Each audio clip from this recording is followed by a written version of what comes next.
मृदुबाणी सुंदर स्वभाव। भगवान राम सीता जी के साथ में वनवास गए थे। वहां ना राजमहल था, ना ताजमहल था, ना गाड़ी घोड़ा था, पैदल यात्रा थी। कोई झोपड़ी डालकर उसमें रह लेते थे, कहीं साधु संत की कुटी में रह लेते थे, लेकिन सीता का प्रेम राम से बहुत था, इसलिए राम मुस्कराते रहते थे। राम का प्रेम सीता से बहुत था, इसलिए सीता खुश रहती थी। लक्ष्मण का प्रेम राम से अत्यंत था, इसलिए लक्ष्मण गदगद रहते। जो प्रेम करता है वो भी खुश होता है, और जिससे तुम प्रेम करते हो वो भी खुश होता है। याद रखना,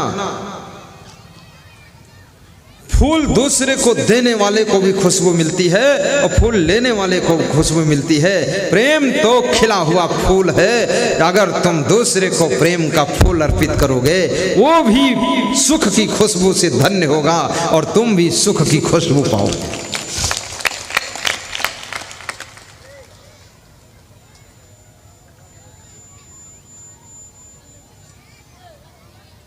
महाराजा दशरथ राजमहल के बीच में, लेकिन दुखी है, क्योंकि कैकेयी जो है खींचातानी कर रही, और कैकेयी का राजा दशरथ से प्रेम नहीं है। कैकेयी का अपनी कामनाओं को पूर्ण करने से प्रेम है।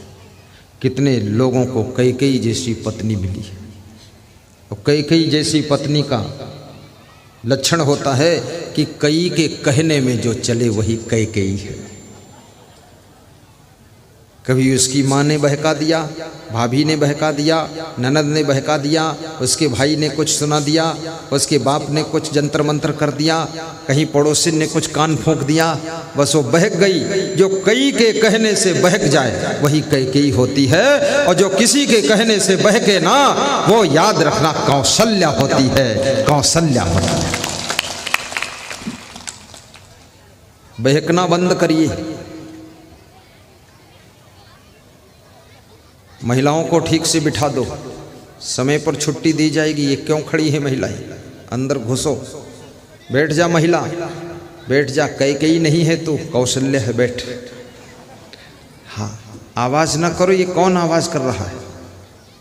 ये नरेश क्यों खड़े हो? आवाज मना करो, मना करो। ये कलवल कलवल क्यों होने लगा? इसमें भी बहुत सी कैकेयी भी आई ही लग रहा है। चुप रहो, गुरु जी की ओर देखो, इधर उधर मत देखो, कहीं जाओ मत, व्यवस्था मत करो, सेटिंग मत करो, कुछ इंतजाम मत करो, बैठे रहो, सुनते रहो। पूरी जिंदगी बीत गई काम करते करते, अब थोड़ा सुन लो। मृदुबाणी सुंदर स्वभाव, सभी सुखों की खान है। प्रेम की गंगा बहे जहाँ पर वह घर स्वर्ग समान। प्रेम की गंगा बहे जहाँ पर वह घर स्वर्ग समान है, वह घर स्वर्ग समान है, वह घर स्वर्ग समान है।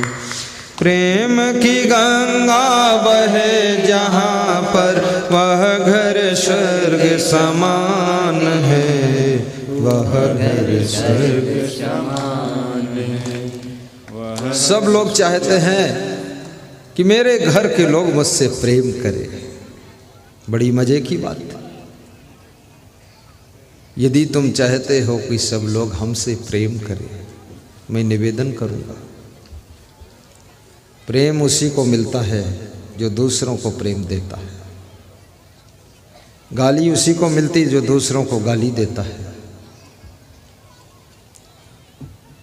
प्रसन्नता उसी को मिलती है जो दूसरों को भी प्रसन्न करता है। सुख उसी को मिलता है जो दूसरों को सुखी करता है। और याद रखना, जो दूसरों को बर्बाद करता है वो खुद भी बर्बाद होता है। जो दूसरों से प्रेम नहीं करता है उसको दुनिया में कहीं भी प्रेम नहीं मिलता है। इंतजार करते रहो, बैठे रहो, लाइन में लगे रहो कि सब लोग प्रेम करे, सासू मुझको प्रेम दे दे, मम्मी प्रेम दे दे, बाप प्रेम दे दे।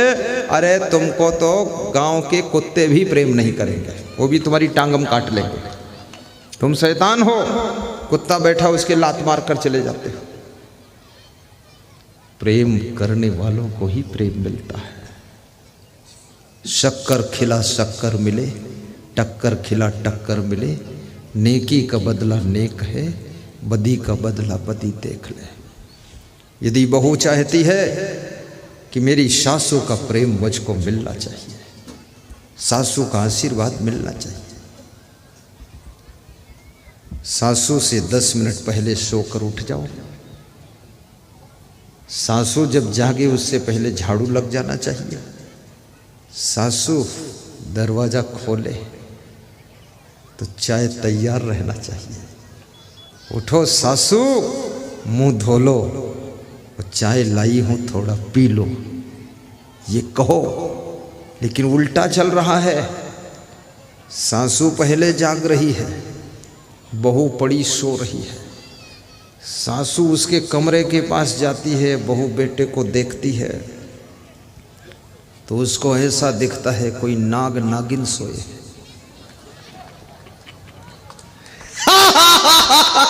नाग नागिन फुफकार रहे हैं, घुर घुर कर रहे हैं। खूब सोते रहो, बर्बाद होगा ही। फिर सासू का प्रेम मिलेगा, ससुर का प्रेम मिलेगा, माँ बाप का प्रेम मिलेगा। सो सो कर बर्बाद कर दिया घर को, उसके बाद प्रेम चाहते हो। अरे मार पीट ना हो वही बहुत प्रेम मिलने वाला है। ऐसे काम चोर आलसी को कहीं प्रेम मिलता है? निकम्मों को ना प्रेम मिलेगा ना सम्मान मिलेगा। जब मिलेगा उनको तो अपमान ही मिलेगा। याद रखना, अच्छे कर्म करने वालों को, सुंदर स्वभाव वालों को, पवित्र चरित्र वालों को, और जो लोग अपने कर्तव्य के प्रति अलर्ट रहते हैं, उन्हीं को इस दुनिया में प्रेम की गंगा में नहाने का मौका मिलता है। जब सासू देखती है कि बेटा और बहू ऐसे सो रहे जैसे नाग नागिन सो रहे, सासू का भी होश उड़ जाता है। सासू को डर लगता है, अगर जगाओगे तो ये नाग नागिन डस लेंगे। खतरनाक। कितने माँ बाप अपने बेटे बहू से बहुत डरे हुए हैं। बिल्कुल बब्बर शेर है बेटा, और उसकी बहू अरे खतरनाक शेरनी बाघिन गुर्र।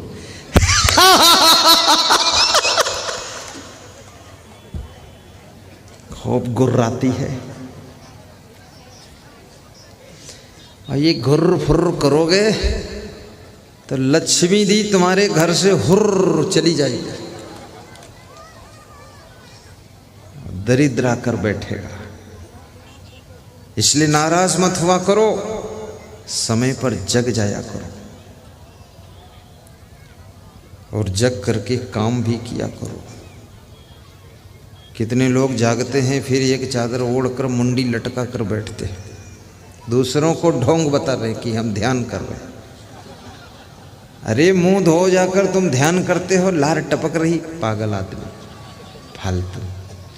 काहे का ध्यान कर रहे हो? किसका ध्यान कर रहे हो? अपनी आलस्य का? उधर निकलो, यहाँ से हटो, मुंह धो पहले। सब मैल लगा है, दांत में, मुंह में, आंखों में कीचड़, और फिर अब बैठे हैं चादर ओढ़ के, ताकि कोई कहे भी ना सके कि उठे क्यों नहीं, तो उठा हूं और बैठा हूं, तो कोई बोल ना सके क्योंकि मैं ध्यान में हूं। ध्यान में नहीं, बेईमान में हो तुम, निकलो यहां से। समय पर जागना भी सीखो। थोड़ा कम सोने को मिले फिर भी टाइम पर जाग जाओ। तबीयत खराब हो उसकी बात अलग है, और शरीर भी आदत पकड़ता है। अधिक सोने की आदत बना लो तो शरीर 8 घंटे नहीं 18 घंटे भी सो सकता है, और कम सोने की आदत बना लो तो ये शरीर 6 घंटे में भी संतुष्ट हो सकता है। अधिक खाने की आदत बना लो तो आप 10 रोटी भी खा सकते हो, तसला भर परात भर भात खा सकते हो। कितने लोगों को मैंने खाते देखा है, इतनी सलाद, अरे राम राम, इतना भात, तो मैंने कहा ये भैंस खा रही कि आदमी खा रिकॉर्ड तोड़ा है। अब खाने की आदत बढ़ा ली है तो शरीर ने उसी तरह से प्रैक्टिस कर ली और इतना ज़्यादा खाने की जरूरत नहीं। कम खाने से बुद्धि अधिक बढ़ती है, अधिक खाने से बुद्धि कम हो जाती है। भूखे रहने से शरीर में कमजोरी आती है, बिल्कुल न खाने से शरीर की मृत्यु हो जाती है। पानी कम पीने से किडनी खराब हो जाती है। लहसुन खाने से रज और वीर गाढ़ा होता, ब्रह्मचर्य मजबूत होता है। लहसुन खाने से जॉइंट का दर्द नहीं होता। लहसुन खाने से पेट में गैस नहीं बनती। लहसुन खाने से हार्ट के ऊपर जो कोलेस्ट्रॉल इकट्ठा होता, जो हार्ट को अटैक करता है, वो कोलेस्ट्रॉल खत्म कर देता लहसुन। लहसुन कोई मामूली दोस्त है, लेकिन धर्म के क्षेत्र में लहसुन के ऊपर आक्रमण किया गया कि लहसुन नहीं खाना चाहिए। पर मैं आज तक नहीं समझ सका लहसुन के दुश्मन कितने लोग क्यों बन गए। प्याज में जरूर अवगुण है, प्याज ब्रह्मचर्य का दुश्मन है, लेकिन गर्मियों में जेठ की गर्मी से तड़पती आग से लड़ने के लिए प्याज तुम्हारा दोस्त है। अगर एक प्याज अगर दोपहर में खा लिया है, कालरा और हैजा आपको कभी हो नहीं सकता। ये दवाई है। सब्जी में जीरा डाल दोगे, पेट में गैस नहीं बनेगी, शरीर में फैट नहीं बनेगी। अजवाइन डाल दोगे, सब हजम कर देगी। धनिया डाल दोगे, जो गर्मी है मसालों की उसको खत्म कर देगी। और यदि मिर्ची डाल दोगे तो जहर बॉडी के अंदर जो है मिर्ची खत्म कर देगा। समझो तो सही, ये टेस्ट के लिए नहीं डाला जाता है, ये स्वस्थ रहने के लिए डाला जाता है। मेथी डाल दोगे, शुगर नहीं होगी आप। और यदि आप सब्जी में, दाल में थोड़ा घी डालकर छौंक दोगे तो फिर आपका दिमाग थोड़ा तेज रहेगा, स्मरण शक्ति तेज होगी। थोड़ा घी खाना चाहिए रोज, आधा चम्मच। अब कितने लोग खाते हैं तो कटोरी भर खाते हैं, 100 ग्राम। 100 ग्राम में 1 चम्मच, आधा चम्मच। देसी गाय का घी मिल जाए तो अच्छा है, और देसी गाय का न मिले तो विदेशी गाय का भी ठीक है, और विदेशी गाय का न मिले तो भैंस का भी ठीक है, और भैंस का न मिले तो गधी का भी ठीक है। घी तो घी है, उसमें गधी थोड़ी घुसी हुई।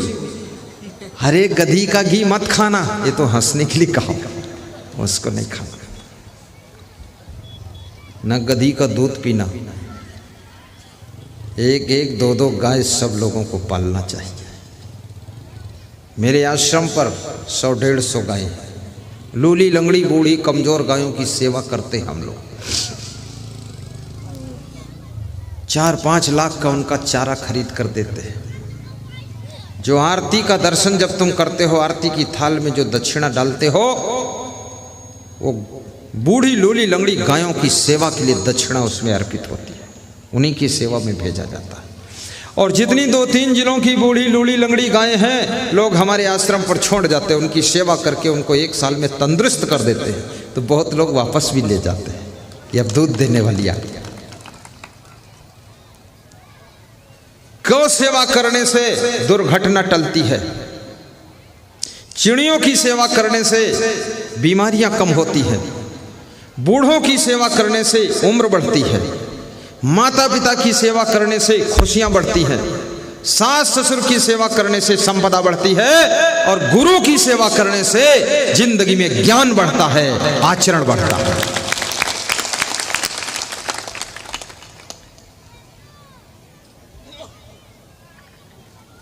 बहुओं को खुश रखने से घर में लक्ष्मी बढ़ती है और बेटों को उत्साहित करने से घर धन धान्य से पूर्ण हो जाता है और मेहमान का सम्मान करने से आपके घर में कभी दरिद्र नहीं आता है। इसलिए मेहमान का भी आदर करना और दान करने से कभी भी मनुष्य कंगाल नहीं होता है। दारिद्र्य नाशनम दानम, दरिद्र का नाश करने वाला यदि कोई है तो वो दान है। दान से दरिद्र नष्ट होता है। इसलिए जितनी क्षमता हो सबको दान भी करना चाहिए और प्रेम करने से खुशी मिलती है। क्रोध करने से दुख प्राप्त होता है। सन्य छिदि यो न बेगम उत्थितम क्रोधा हर्षयो साश्रियो भाजनम राजन यश्च आपत्सु न मुह्यति। विदुर जी कहते हैं कि हे धृतराष्ट्र, जो लोग अपने क्रोध को कंट्रोल कर लेते हैं, अपने हर्ष और खुशी को पचा लेते हैं, वह राज्य और लक्ष्मी के अधिकारी होते हैं और भविष्य में उनके जीवन में आपत्तियां भी बहुत कम आती है। इसलिए क्रोध को काबू कीजिए और हर्ष को पचाना सीखिए। चुनाव में जीत हो जाए बहुत बड़ा जश्न मत बनाइए।